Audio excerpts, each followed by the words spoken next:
आज है 6 नवंबर 2025 और आज के दिन के जितनी भी इम्पोर्टेंट करंट अफेयर्स बन सकते हैं उन सबको आज के वीडियो में हम कवर करेंगे। तो चलिए शुरू करते हैं। शुरुआत करते हैं इम्पोर्टेंट डेज से। तो 1 नवंबर को आता है world vegan day, Karnataka day and Haryana day.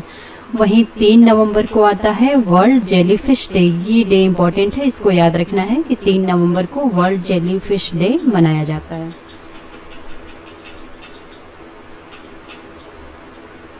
आज का पहला सवाल, जेनिस तेजेन ने अपना पहला WTA 250 टाइटल जीत लिया है। बात हो रही है चेन्नई ओपन की। वो कहाँ से हैं, किस देश से हैं? तो ये हैं जेनिस तेजेन इंडोनेशिया से। इंडोनेशिया के जेनिस तेजेन ने जो है वो विजेता रही हैं WTA Chennai open 2025 tennis tournament की। और जो है ये कहाँ पे रहा था? तो ये रहा था STAT स्टेडियम ननगाम बक्कम चेन्नई में।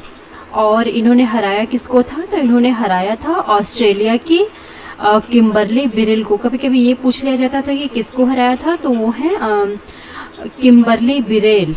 और कभी कभी ये पूछ लिया जाता है कि उन्होंने जिसको हराया था वो किस देश से हैं, तो वो है ऑस्ट्रेलिया से।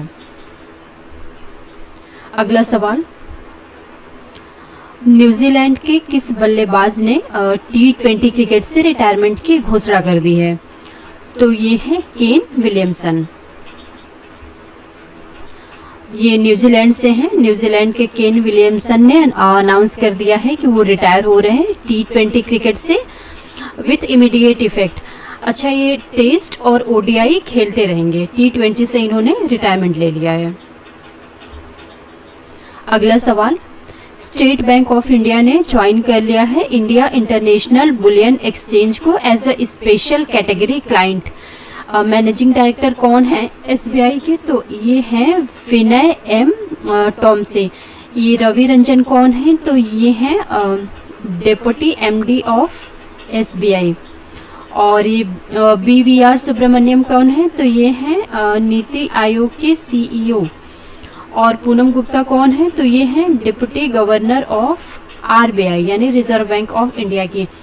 अच्छा, ये जो रवि रंजन है, विनय M टॉमसे की रिटायरमेंट के बाद ये जो है मैनेजिंग डायरेक्टर बन जाएंगे स्टेट बैंक ऑफ इंडिया के। इनके नाम की रिकमेंडेशन ऑलरेडी FSIB यानी फाइनेंशियल सर्विस इंस्टीट्यूशन ब्यूरो के द्वारा दी जा चुकी है।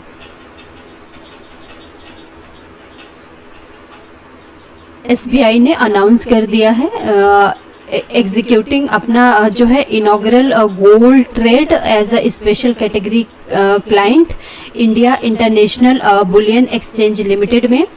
अच्छा, SBI जो है यानी स्टेट बैंक ऑफ इंडिया ये पहला था जो कि ट्रेडिंग कम क्लियरिंग में जो है मेंबर बना था इंडिया इंटरनेशनल बुलियन एक्सचेंज में 2024 में। अगला सवाल, पंजाब पुलिस ने लॉन्च किया है साइबर जागो प्रमोट करने के लिए ऑनलाइन सेफ्टी को स्कूल चिल्ड्रन जो है उनके बीच में। पंजाब के गवर्नर कौन है? तो ये है गुलाब चंद कटारिया। अच्छा, मैंने 4 तारीख को एक क्लास ली थी तो मैंने गलती से बता दिया था कि गुलाब चंद कटारिया जो हैं वो आपके छत्तीसगढ़ के गवर्नर हैं। तो सॉरी उसके लिए। छत्तीसगढ़ के गवर्नर जो हैं ये रमन देका हैं और गुलाब चंद कटारिया जो हैं ये पंजाब के गवर्नर हैं।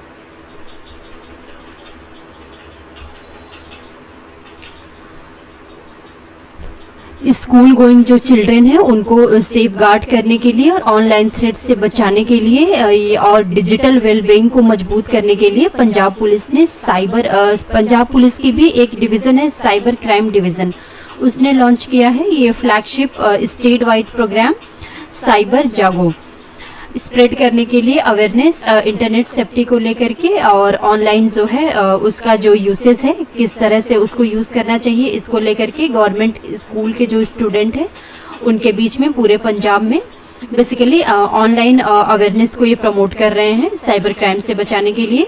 अच्छा, जो स्टेट की special director general of police cyber crime है वो हैं मिसेस वी निर्जा।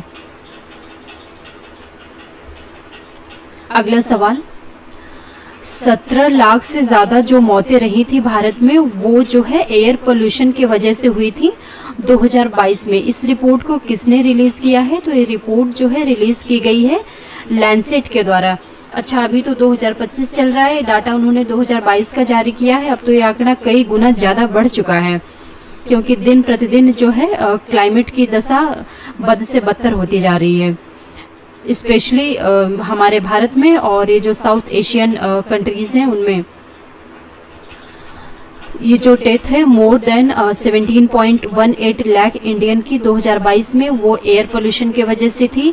अभी हाल फिलहाल में रिपोर्ट जारी की गई है लैंसेट के द्वारा, उसमें ये बोला गया है। अच्छा, रिपोर्ट का एडिशन इंपॉर्टेंट रहेगा, तो 9th एडिशन था और रिपोर्ट का नाम भी इंपॉर्टेंट बन जाता है। तो नाम था Lancet countdown on health and climate change. अच्छा, इन्होंने ये रिपोर्ट अकेले खुद नहीं जारी किया है, ये जो है WHO यानी वर्ल्ड हेल्थ ऑर्गेनाइजेशन के साथ कोलैबोरेशन में जारी की गई है, इसलिए ये रिपोर्ट और भी इम्पॉर्टेंट हो जाती है। और जो है उसमें नोट किया गया है कि उस रिपोर्ट में ये भी बताया गया है कि 2024 में जो इंडियंस थे उन्होंने रिकॉर्ड हाई आवर्स जो है हीट वेव्स का सामना किया है। और साइंटिस्ट जो है जो इस रिपोर्ट में एसोसिएटेड थे, जो इस रिपोर्ट से जुड़े हुए थे, उन्होंने कहा है कि इंडिया के पास एक अपॉर्चुनिटी भी है कि वो बहुत सारे एस्पेक्ट पे अपने आप को इम्प्रूव करे, जैसे कि ग्रीन हाउस गैस का जो एमिशन है उसे कम करे, डिक्रीज करे, जो निर्भरता है कोल पे उसे, फॉसिल फ्यूल का इस्तेमाल कम करे और क्रिएट करे अपने हवा को मतलब साफ़ सुथरा बनाए। और कैसे साफ़ सुथरा बनाए? ऑप्ट करे जो है क्लीन एनर्जी को, उसके माध्यम से चीज़ों को बेहतर करें। अगला सवाल, UIDAI ने अनवील किया है आधार विजन 2032 स्ट्रेंथन करने के लिए डिजिटल आइडेंटिटी को AI के साथ, blockchain and advance security technology के साथ। चीफ एग्जीक्यूटिव ऑफिसर यानी CEO कौन है UIDAI का? तो ये हैं भुवनेश कुमार। अच्छा, उपेंद्र द्विवेदी कौन है? तो ये हैं आर्मी चीफ। और अमरप्रीत सिंह कौन है? तो ये हैं एयरफोर्स चीफ।